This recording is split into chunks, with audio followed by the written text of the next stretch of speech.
Okay, everyone, we're going to give a couple minutes, couple seconds to let people trickle in before we get started. Thanks for joining us.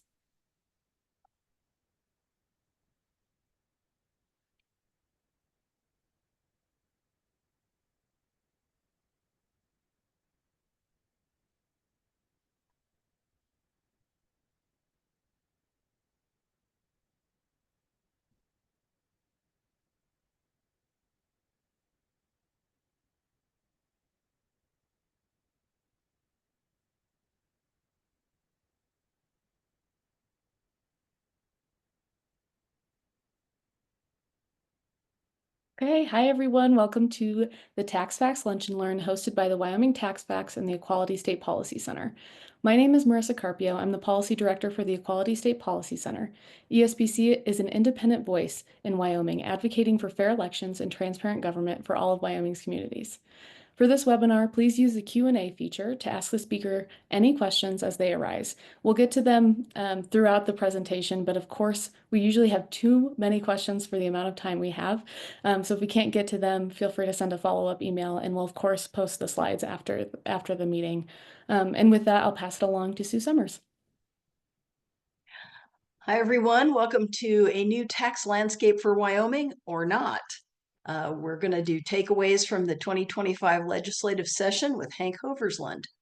And thanks, Marissa, Equality State Policy Center, and the Wyoming Community Foundation for making these webinars possible. And thanks, everyone who's attending today.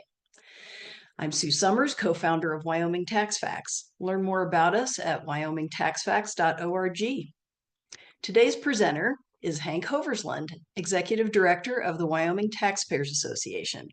Hank was raised in Casper, Wyoming, and comes to tax policy after working as a fiscal analyst with the Legislative Service Office, where he conducted research on behalf of legislators and assisted with revenue forecasting, among many other duties. He holds bachelor's in economics and political science from the University of Wyoming. While at UW, Hank served as an intern for the United States Senate Energy and Natural Resources Committee. With the Wyoming Taxpayers Association, he advocates for a healthy Wyoming economy through sound tax policy. Hank, the floor is yours. Right. Thank you, Sue and Marissa. Thanks for having me, and I'll start to share my screen and go through our presentation. So as Sue said, my name is Hank Hoversland. I'm the newly minted, about since late last year, Executive Director of the Wyoming Taxpayers Association, and I'm so honored to be here and share with all of you what happened with tax policy in the 2025 general session, where we've been and where we're going. So a quick outline of my presentation. We'll talk about state and local taxes today, and we're only going to focus on taxes. We have other income sources, fees, and different things, but the main thing we're going to focus on here today are taxes. So the purpose of taxation, as our Department of Revenue Director, Ms. Brenda Henson, says, taxes are the structure by which we as citizens pool our resources together to pay for infrastructure we cannot afford on our own. The goal of those responsible for administering those taxes is to ensure taxpayers are paying their fair share of the tax burden, no more and no less. And it's the responsibility of our legislature to determine what that amount is. The art of taxation, as Ms. Henson noted, is that it consists in so plucking the goose as to obtain the largest possible amount of feathers with the smallest possible amount of hissing. I think that's an important thing because, and we talk about what taxes are, they pay for resources, they pay for services that we receive as citizens, but also, I think it's also important to note, and we'll get to this later in the presentation, that not only we as citizens pay taxes, but our businesses and corporations also pay taxes. So what is the Wyoming Taxpayers Association? Since 1937, we have advocated for sound tax policy for a healthy Wyoming economy. We're a nonpartisan organization, and we're not anti or pro-tax, but rather we're a nonprofit think tank with a research arm that does advocacy on behalf of many of our members that are large companies, family businesses, mineral producers, ranches, corporations, cooperatives, and private citizens, all who are taxpayers. The WTA has 4 cornerstones of taxation that provide a litmus test for all tax policy that is considered in the Wyoming legislature. This shows that sound tax policy means that the tax being or tax reduction, new tax, whatever it is, should be justified, equitable, stable, and transparent. That comes out of where Wyoming's tax structure has been in the past and where it still is today. So let's talk a little bit about that. In 2000, the Tax Reform 2000 Committee reported to the legislature from a piece of legislation in 1997, and it found that Wyoming's tax structure lacked equity, stability, and balance. That still mostly holds true today. At the time, the primary tax sources, almost 75% of the tax revenues generated in the state for local governments and the state government came from property taxes, severance taxes, and sales and use taxes. That's mostly true today, but as we'll see on the next slide, we have come forward from that with investment income, and that came from severance taxes paid by our mineral producers. So there have been some changes made since Tax Reform 2000, but many of the tenets of the report still hold true today. As we'll see, I'll start with our state taxes. So this slide shows you revenues that are deposited into the general fund and budget reserve account, which fund general operations of the state. So as you can see on the far left, this is for fiscal year 2024, so last fiscal year. Sales and use taxes were by and far the largest source of revenue for general operations of state government. The second largest at almost 400 million, or a little over 400 million, was income off the Permanent Mineral Trust Fund, which was established in the mid 90s, that provides investment income to the state, severance taxes, federal mineral royalties, and then pooled income, which is another source of investment income. So that's where the state lies today.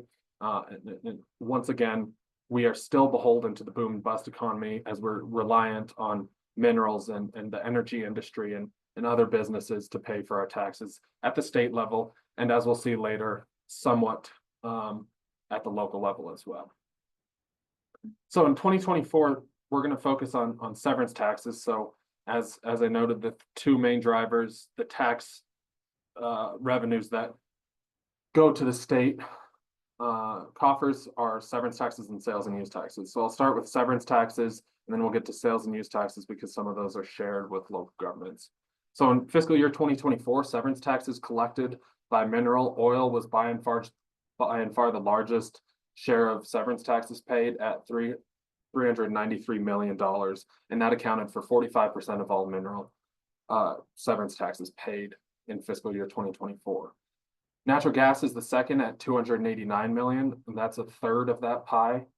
Coal was at 171 million, 19% of the pie, and then we have trona, which accounted for 3%, and all other minerals accounted for less than 1% at a little over $3 million. So that's where we were, and where are we headed now? In 2025, one bill affected severance taxes that passed into law and was signed by the governor, and that was House Bill 75, which was the coal severance tax rate. So what this did was it reduced the coal severance tax rate on surface coal down by 0.5% to 6%.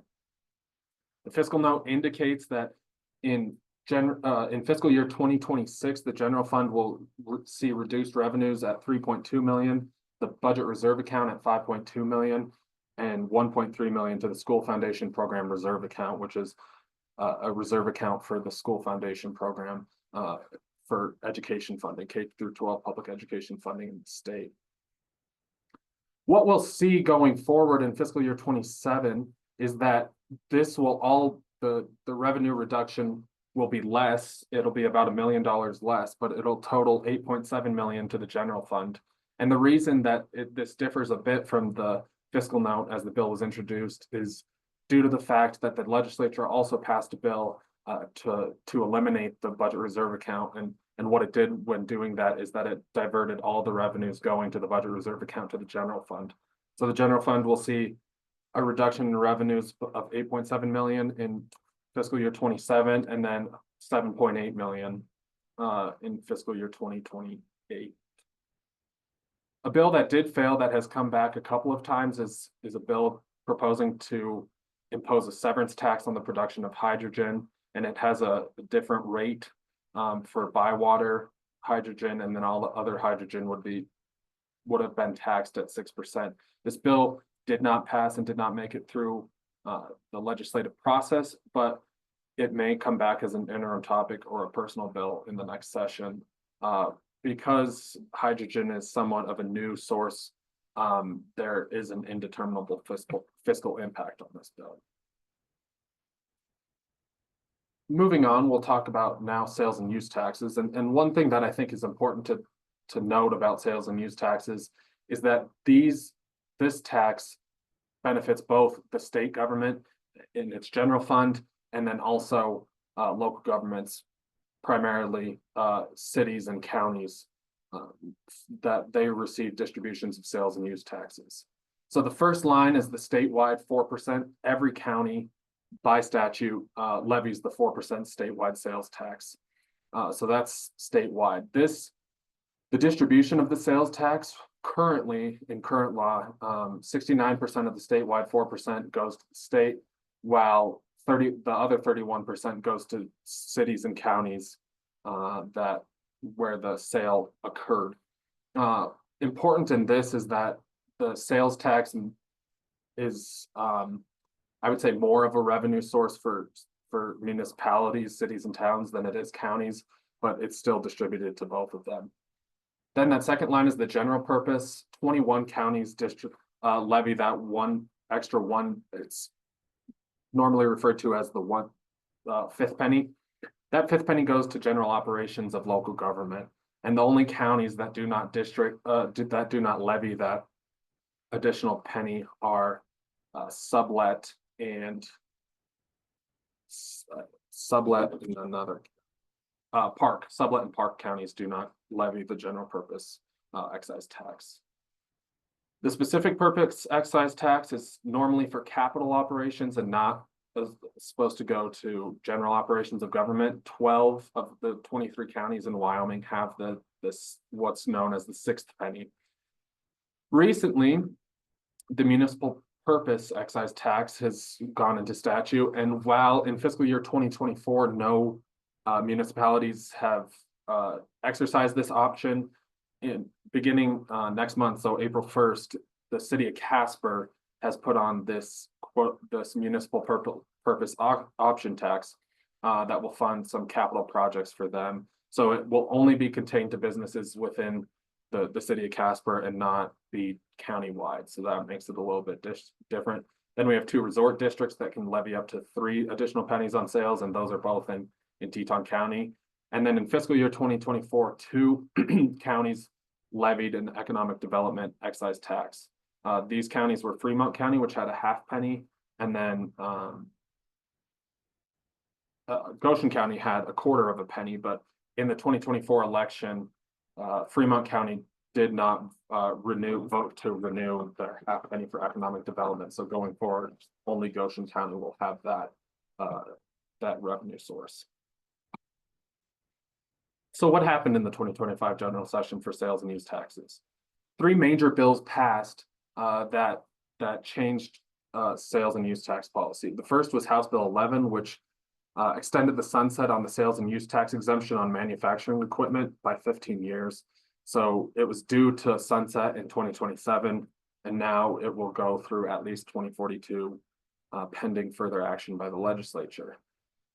One issue on understanding the fiscal impact of this exemption is that there are not many reporting requirements. And it was actually removed recently in the past couple of years to have reports sent by these companies and businesses that use this manufacturing sales and use tax exemption.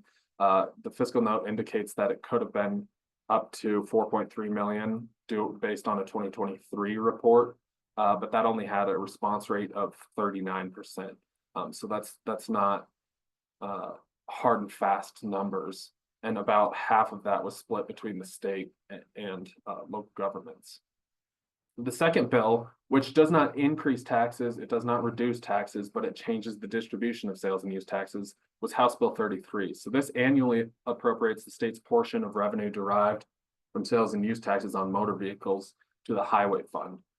So recall back to when I said that the state sales and use tax, that 4% sales and use tax, is distributed 69% to the state general fund and 31% minus a 1% administrative fee to local governments.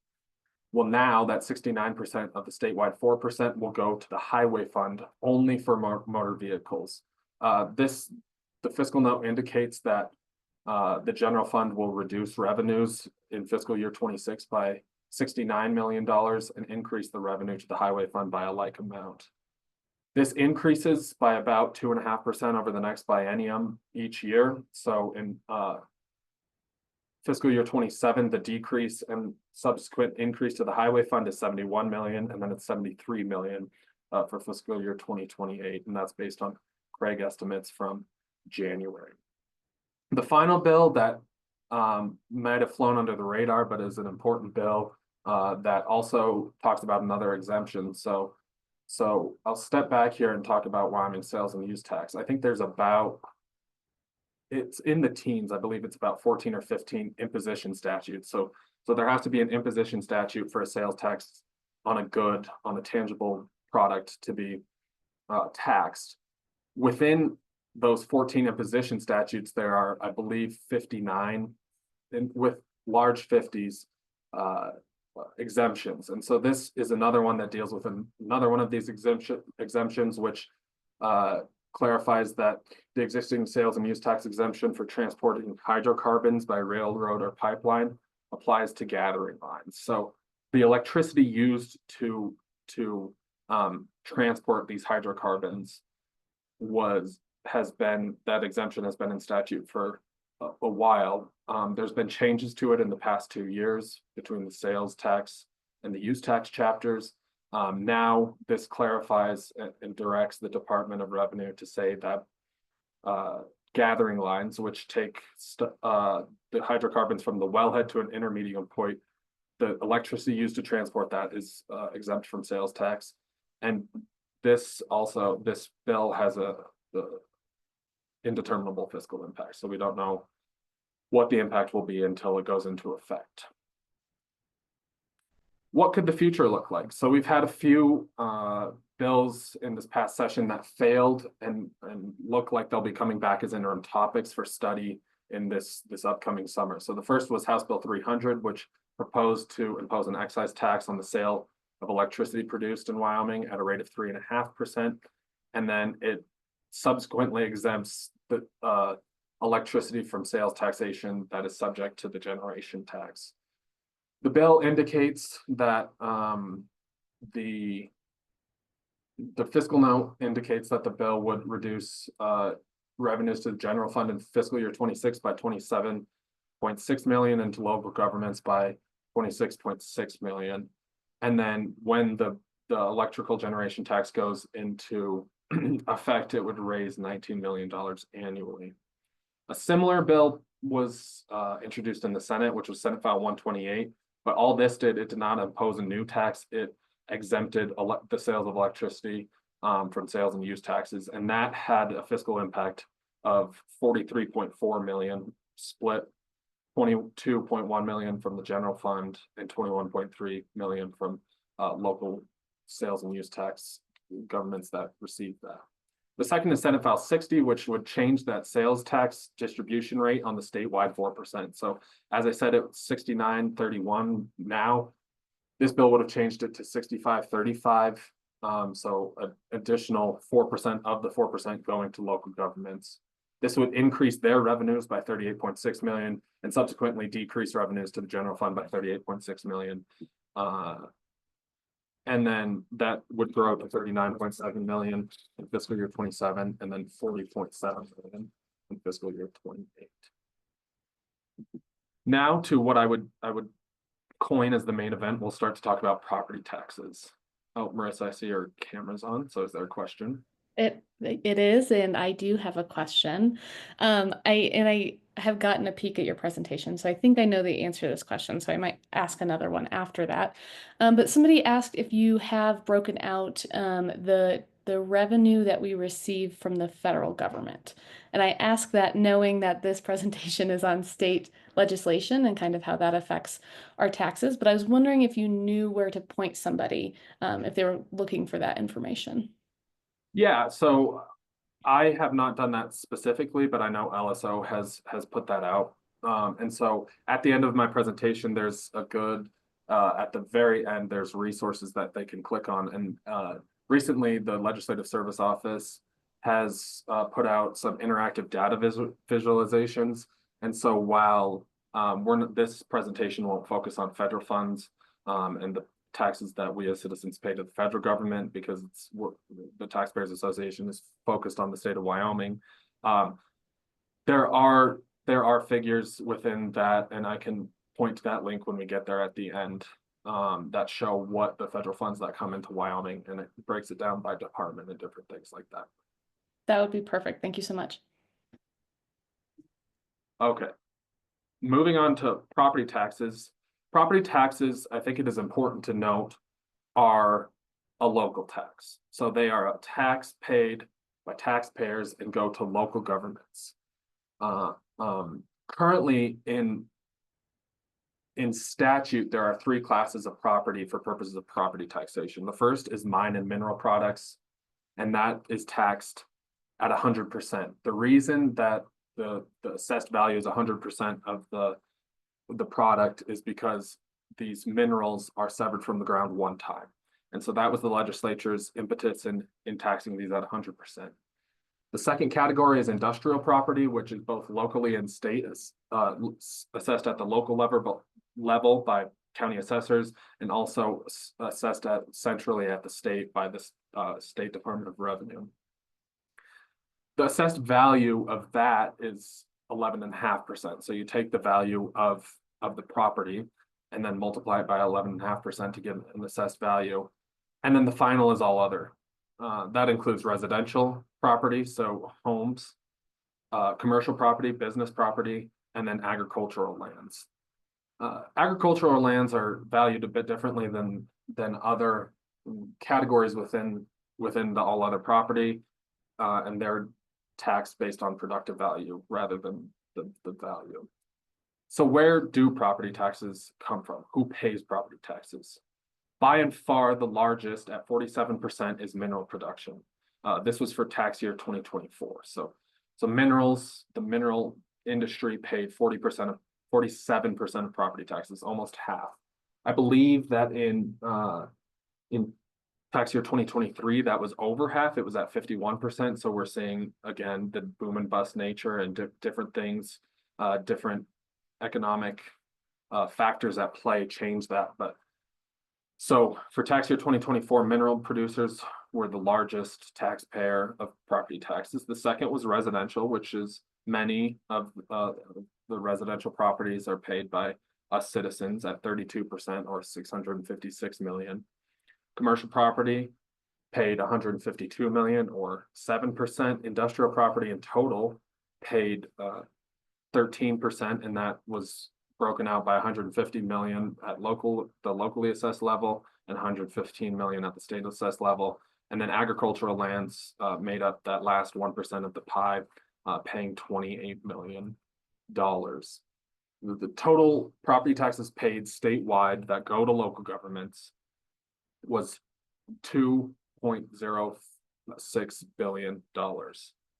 Now, where did those property taxes go? By and far, we can see by this pie that the largest beneficiary of property taxes is K through 12 public education. So there are three main levies for K-12 public education. There's the 6 mills, which is countywide. There's the 25 mills that are by statute or by each school district. And then 12 mills go to the school foundation program. So that's 43 mills. The statewide average in 2024 was 68 point some mills.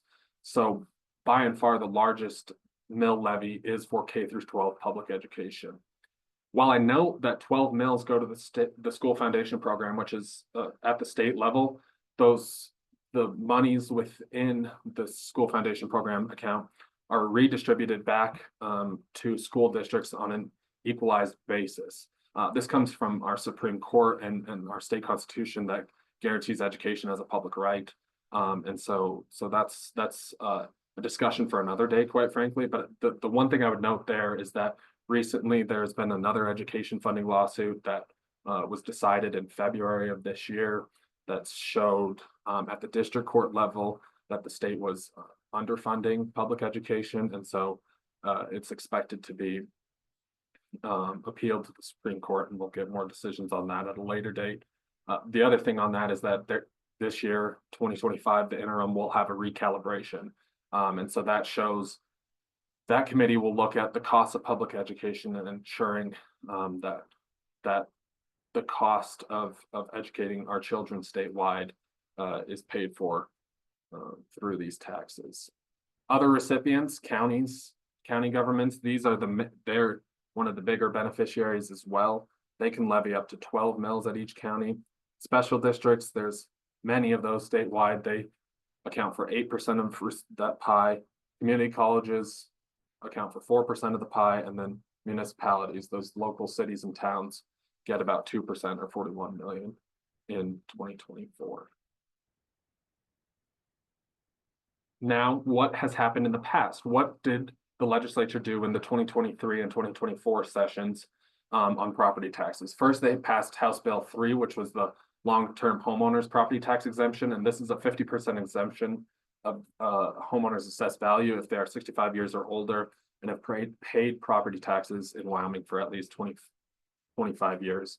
This is only a 2-year program, so it begins this tax year, 2025, and will also be for tax year 2026, but sunsets beginning in tax year 27.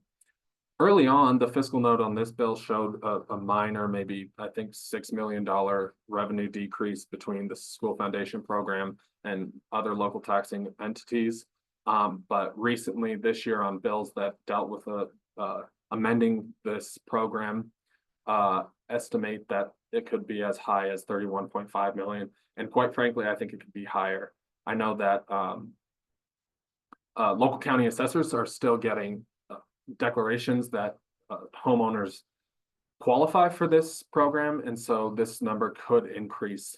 We won't know what the final impact is until I believe June or July when we see those final numbers.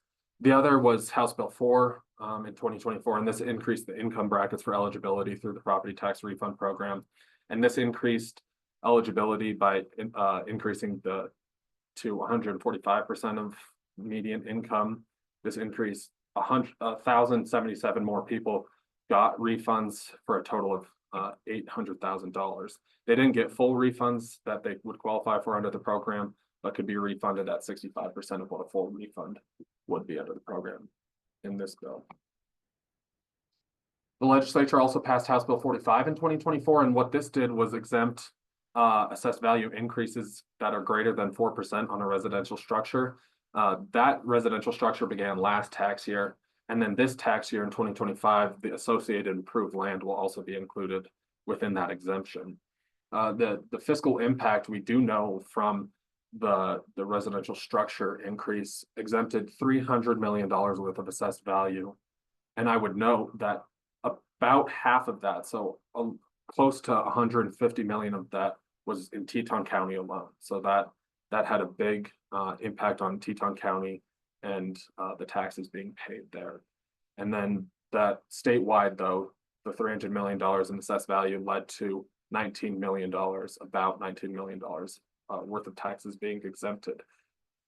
The important thing to note about these last 3 programs is that none of them, well, I shouldn't say that House Bill 45 and House Bill 3, the long-term homeowners exemption, are not backfilled. So local governments have to deal with the decrease in revenue that they realize due to these bills. This last bill, Senate File 89 from 2024, does have a backfill component to it, and all this did was double the amount of the veterans exemption from beginning in tax year. I apologize, that's wrong. It's tax year 2025 from $3,000 worth of assessed value to $6,000. Veterans can use this on their homes and or their motor vehicles, which also are subject to ad valorem taxes. And the fiscal impact also doubled the size of the program to 8.2 million. So it was a $4.1 million program. This one is backfilled to counties and local taxing entities that see decreased revenues due to the exemption. Now getting into this year. So we'll start with some personal property tax bills. The first that passed, Senate File 48, was a business property exemption on the first $75,000 worth of fair market value of business property owned by a person in each county.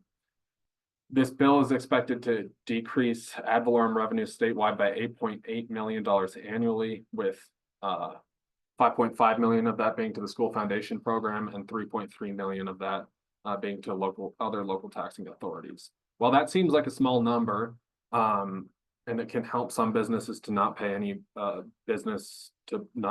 property tax, personal property tax at all. While what we'll see in this is that a lot of these jump on each other and they stack up on each other and decrease these revenues quite largely. And so there'll be a discussion at the local level of what services have to be cut or what services cannot be paid for due to decreased revenues. The second, which is a bit larger, is Senate File 49. And this is a nuanced piece of legislation, but it modifies how tangible personal property is valued. So currently,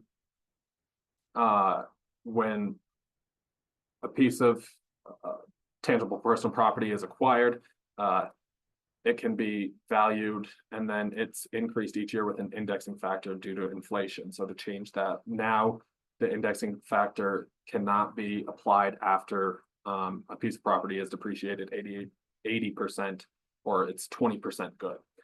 So the fiscal note indicates that this act will reduce revenues to the school foundation program account by $21 million annually, and other local taxing authorities, so those special districts, municipalities, counties, community colleges, all of those that we talked about in those other slices of the pie, by $12.5 million. Now talking about property tax exemptions, the first one we had is House Bill 279. This doesn't really have much of a fiscal impact based on the bill as it was introduced. All this does is codify in statute Department of Revenue practices assessing that says that if a piece of property is subject to multiple exemptions, the first exemption that will be applied is percentage of assessed values. So the way it'll work is that the 4% exemptions will be from House Bill 45 will be applied first now, and then this new bill will be next. And then if somebody has an exemption on assessed value, so that would be a veteran who qualifies for the program, that would be the last exemption applied.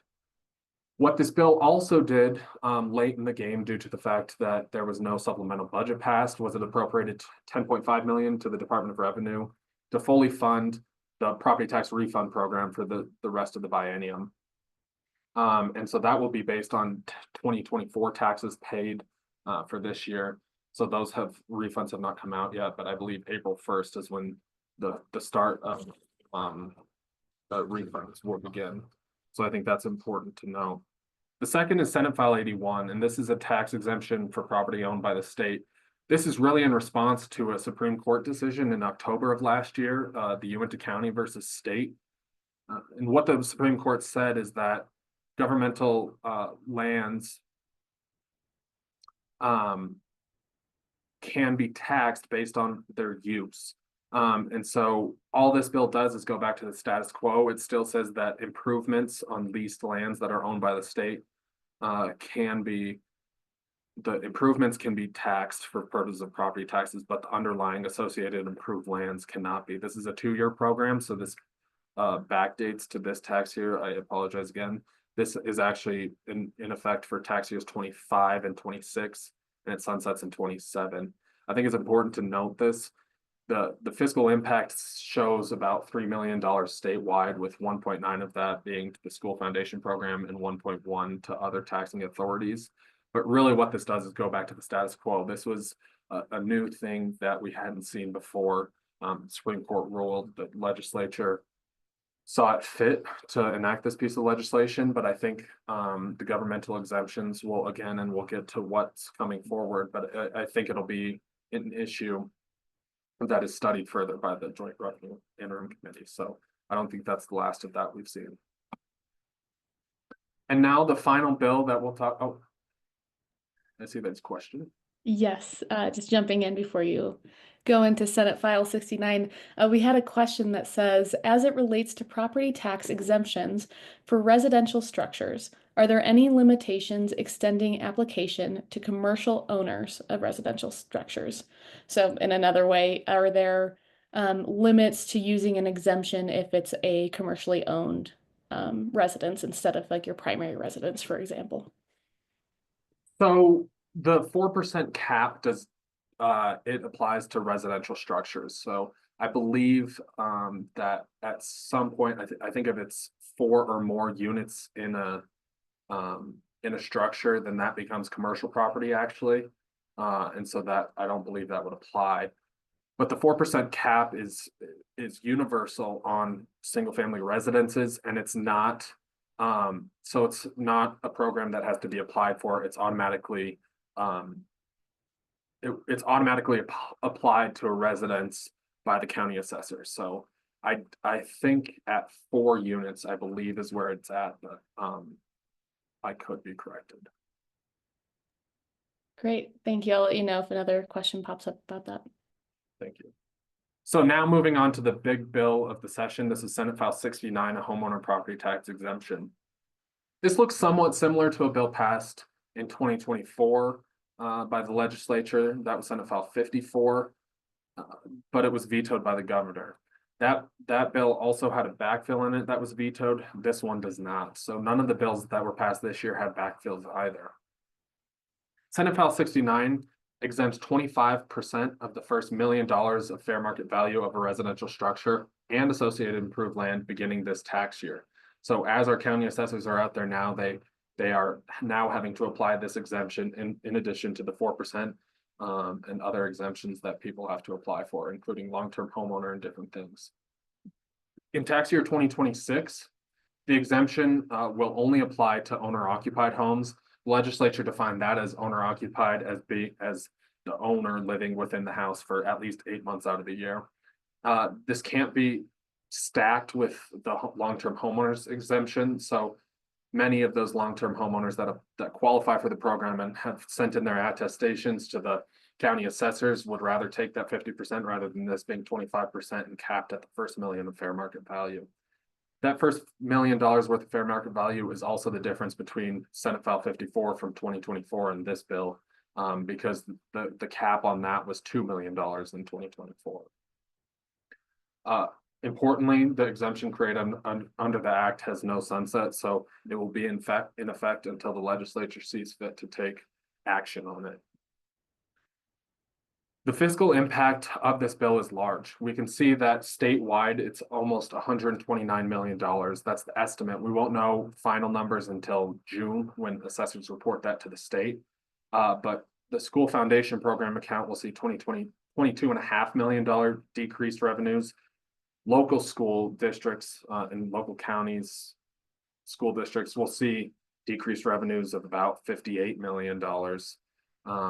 And then the county 12 mills, I think that column is important to explain. So that's based on 12 mills being assessed. The 21 counties assess 12 mills for county general funds.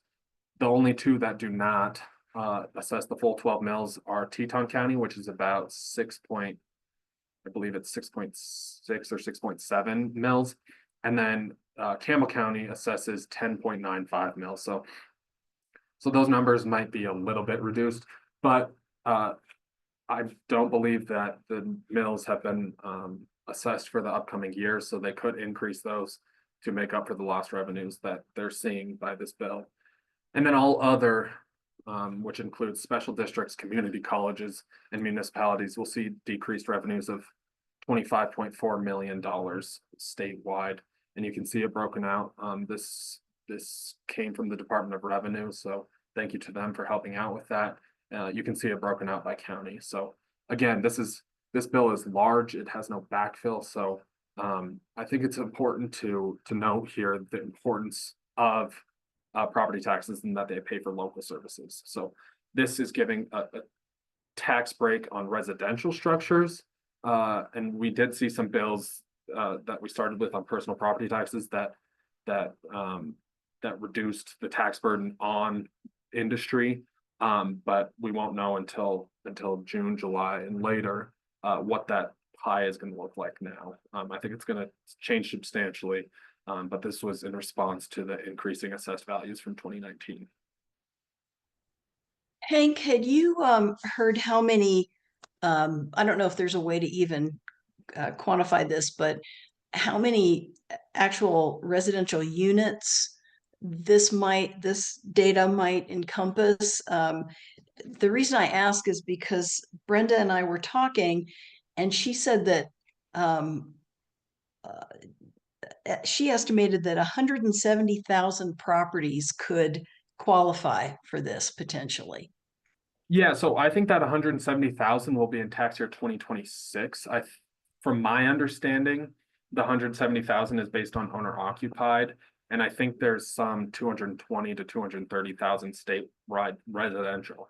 So those will get it in the first year, but then next year, again, like with the long-term homeowners, property owners will have to attest that they live in their house that they own the house and they live in it for 8 months out of the year to qualify for this exemption going forward.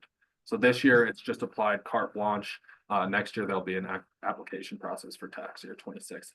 And so I think that's where the 170,000 comes from, is tax year 26 and going forward. Okay, thank you. I'll have a follow-up question really quickly. This is the fiscal impact of this Senate File 69, but are you aware of, and you talked about the Department of Revenue might have the idea of the effects on county level governments or county level revenue, but I'm wondering if you are aware of another report that might look at all of the changes in the legislative session and their impacts on the funds, the accounts, and counties all the way down, or if there are separate places to go for that information. Yeah, I don't know that I've seen a report that actually put them all together. Okay. But what we can say is you can go to the fiscal notes, right? So we had those big ones. It's 8.8 million statewide, 33.5 million, and this 128.5 million. So put those together, and that's statewide impacts. We know that 69% of property taxes go to K-12 public education from 2024. That fluctuates year to year based on mills assessed at special district levels and different things like that. So no, I haven't seen that, but I think you could go to the fiscal notes and add them up and see what that does. The other thing, like I noted though, is some municipalities, counties don't assess their full mills. So municipalities can levy up to 8 mills. And so there are some ways that they can make up for a little bit of the lost revenue. They might not make up for all of it, but at least make some headway on that. Whereas the school foundation program in local school districts, those 43 mills, they have no ability to raise those base 43 mills any higher. Thank you. And I think I know the answer to this question, but just to take a couple steps back, do you think all of these changes, including Senate File 69, do you think without a doubt every county will feel the changes in revenue in 2025 and 2026 or 2027, sorry. Yeah, absolutely. I think every county will feel it, as I noted. And I think you've had Jeremiah on here before and local governments. Property taxes are huge at the county level. What do counties do? Well, they take care of roads. They have their sheriff's office, the law enforcement. They have fire and different things. We saw a big fire season up in the Northeast this year, and so responses to that and different things. It remains to be seen. I don't think anybody can. If I had the magic ball and knew, I don't think I'd be here right now. But there's local services are going to be impacted in one way or another. Schools, I would note. They get that guarantee, and so it's going to have to come from the state, and so that might be where there's a little bit of the redistribution of wealth, right? Because right now the fiscal profile doesn't show that the LSRA has to backstop the school foundation program yet, but we haven't seen the long-term fiscal profile from LSO. That could show a different thing starting next year, and so That really remains to be seen what that redistribution looks like, and if the general fund is going to then have to also go into K through 12 public education and deal with that. So I think the ramifications are large, and we still don't know what those answers are yet, especially, I mean, because we have the stacking of the long-term homeowners and different things like that. Right. Thank you. And I just wanted to jump in to say that in the past, for example, when Brenda Henson joined us in October last year, she had and all these materials are posted on the resources page at wyomingtaxfacts.org, and probably Equality State Policy Center has some of that too on the tax page. She noted the where counties get the bulk of their revenue. And so I live in Sublette. We get tons of mineral ad valorem payments. So a lot of our property tax comes from minerals. So even though, yes, we will feel reductions in residential property tax, we won't feel it like Laramie County or Albany or Teton. Or many other counties that rely quite a bit more than we do on residential property tax. Yeah, Sue, that's a great point, and I appreciate you making it, because no county is made the same, right? Campbell County has minerals as well, because of the coal mines up there. Sublet, like you noted, has the natural gas and different things like that, and Converse County is really heavily reliant on the mineral and industrial economy up there, and so no county is made the same. The effects felt are going to be different in all 99 municipalities, all 23 counties. So that really remains to be seen. I'll move quickly through these failed bills, but I think they're important to note again, because I think these are going to come back in the interim. So first is House Bill 282, which is a property tax, which changes the way that property taxes are imposed. That fair market value is determined for residential homes, so it would change it to an acquisition value similar to what has happened through Proposition 13 in California. I would note here that Idaho actually passed a law to do this, and then a year later came back and realized the effects of it and how hard it is to implement, and repealed that law quickly thereafter. So only one state does that. Second is Taxation Revenue Task Force, which proposed to create a task force to analyze revenue streams available to local governments and how to give them sustainable revenue resources without relying on the state. I think that's something we see a lot of. We have direct distribution, mineral royalty grants. There's a lot of different ways that these municipalities and counties have to come to the state for extra funds that they can't raise on their own. And then the last is residential real property taxable value, which this bill was in response to Amendment A, and I'll get to that right now, actually. So Amendment A was a bill that was an amendment, the constitutional amendment that came in the 2024 general election, passed to the voters, and it created a fourth class of property in the Constitution for purposes of property taxation, residential real property. And it also allowed a new class or a subclass within this class for owner-occupied primary residences.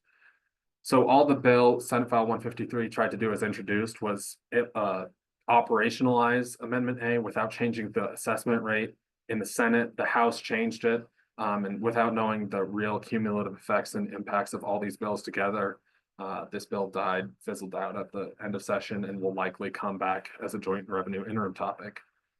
And then going forward, we have in the 2026 general election, the People's Ballot Initiative, which is a homeowner's exemption of 50% of property used as a primary residence.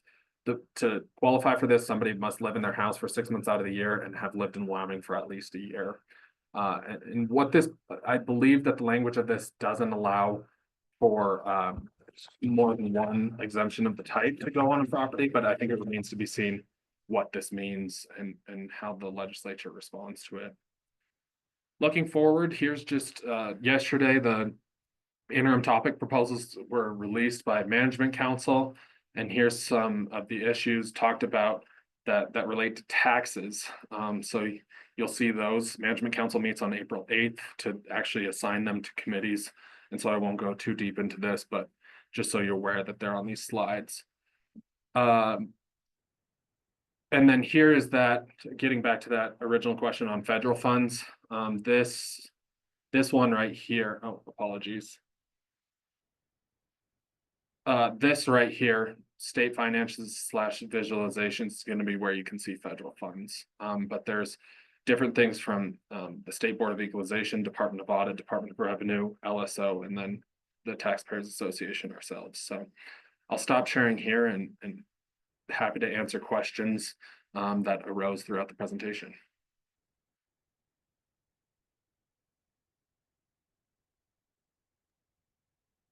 Thanks so much, Hank. And a lot of the bills we were talking about can be found on wyoleg.gov. Under legislation, you pick the year. There are tabs where you can look at bill summaries and fiscal notes and all kinds of good stuff if you're not familiar with how to look up a bill. Yes, thank you. And I put some of those resources in the chat, but of course they'll be in that follow-up email and on our websites as well. We have about 10 minutes left, so I wanted to ask this question since we talked about it on our first meeting together, Sue and Hank. This question is, has anybody in a position of leadership dared to suggest the possibility of a state income tax? I have not heard talk about it. I mean, I think there's been on the floor in debate, people have said that to raise revenue in the future, we're going to have to think about an income tax. That proposal hasn't come forward in the past, and I don't foresee it being really much of a discussion point or a serious proposal for now. I think it's a valid question. When we're reducing these taxes on individuals and shifting the burden further over to business, but still not seeing the same revenue that we've gotten in the past, but still having to try and provide the same services at the local and state level for these people that have gotten used to them. Revenue is going to have to be raised somewhere. And if that looks like a corporate income tax, a personal income tax, it remains to be seen. I don't want to guess what's going to come, but it's a possible way of raising revenue. I would note that the constitutional provision shows that if you do create an income tax, that other taxes paid, so sales and use taxes, property taxes would have to be deducted from that. So that creates an issue for some as well.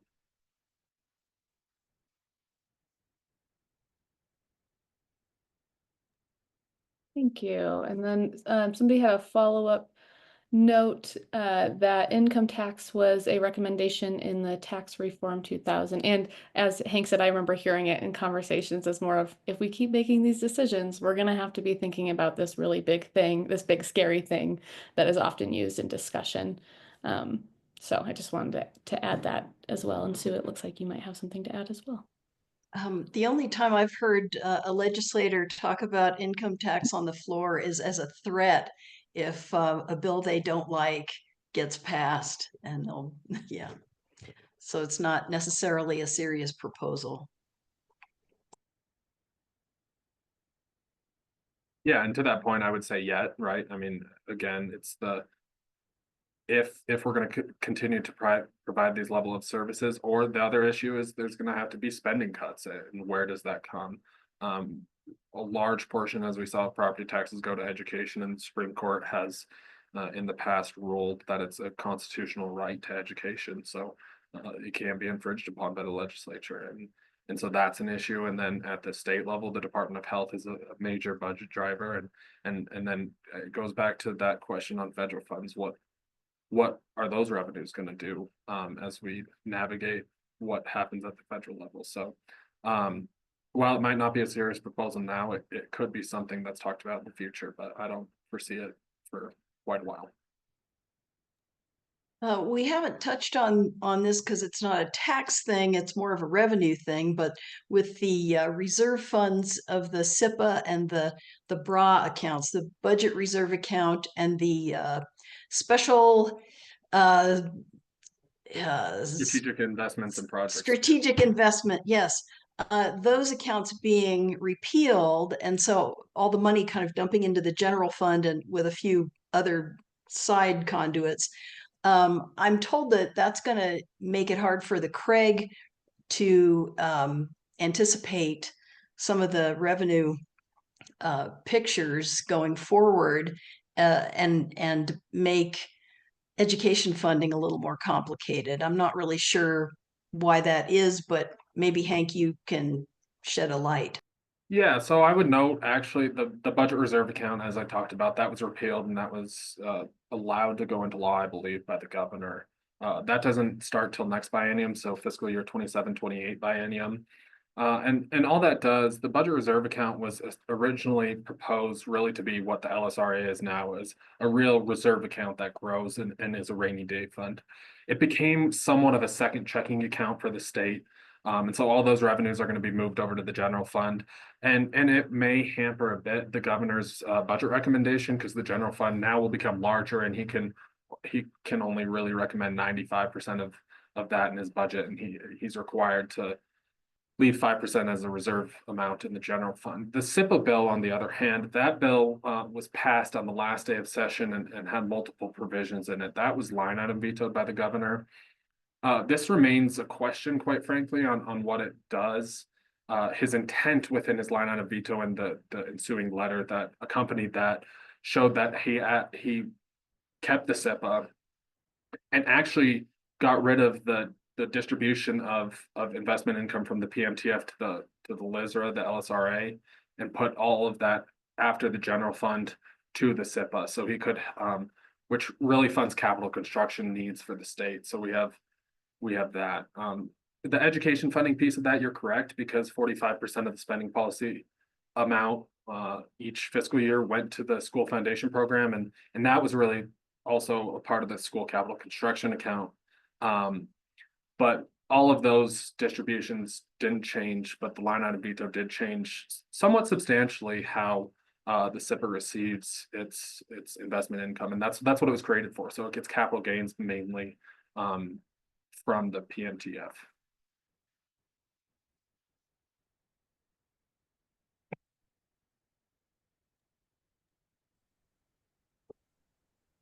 Marissa, are you seeing any good final questions? I see one, and I think we've identified Hank as the identifier of where all the resources are, because he's looked through all of this. And so one of the last questions I have is where are there's a rundown of the municipalities and which ones use how many mills. Is that a report or something from WAM, LSO, WTA, any of these? Yeah, so WTA has our property tax book annually, and in that it shows by county, each municipality and what they levy, what mills they levy. I don't have it on 99 and based on which do all 8, but I know that there are plenty of municipalities that don't levy all 8 of their allowable mills. Great.